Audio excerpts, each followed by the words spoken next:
ಮಾತಾಡೋದು ಎಷ್ಟೊಂದು ಸರಿ ಕೇಳ್ತಾ ಇದ್ದೆ ನಾನು ಎಲ್ಲೇ ಹೋದ್ರು.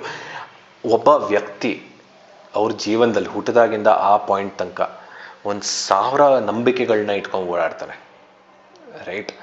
ಯಾವ್ದಾನ ಒಂದು ಚಿಕ್ಕ ನಂಬಿಕೆ, ತುಂಬ ಹತ್ತಿರದಲ್ಲಿರೋ ನಂಬಿಕೆನ ಯಾರನ್ನ ಒಡೆದ್ಬಿಟ್ರೆ, ಇಲ್ಲಾಂದ್ರೆ ಅವರೇ ಒಡೆದ್ಬಿಟ್ರೆ, ಆ ಸ್ಟೇಟ್ ಆಫ್ ಇಮೋಷನ್ ಇರುತ್ತಲ್ಲ, ಅದು ಪೂರ್ತಿ ನೆಗೆಟಿವ್ ಆಗ್ಬಿಡುತ್ತೆ. I give an example. ನಾನು ಒಳ್ಳೆ ವ್ಯಕ್ತಿ ಅನ್ನೋದು ಒಂದು ನಂಬಿಕೆ, ಕರೆಕ್ಟಾ? ಹೌದು. ನಾಳೆ ದಿವಸ ಹೋಗ್ಬಿಟ್ಟು ನಾನು ಯಾರ್ದನ್ನ ಕೊಲೆ ಮಾಡಿಬಿಟ್ರೆ, ತಪ್ಪಾಗೆ ಆಗೋಯ್ತು, ನಾನು ಒಳ್ಳೆ ವ್ಯಕ್ತಿನ? ಇಲ್ಲ.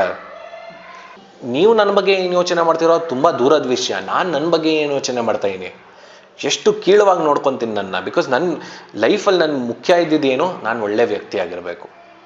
ನಾನು ಹೋಗ್ಬಿಡಿ ಅದು ಕೊಲೆ ಮಾಡ್ಬಿಟ್ಟೆ,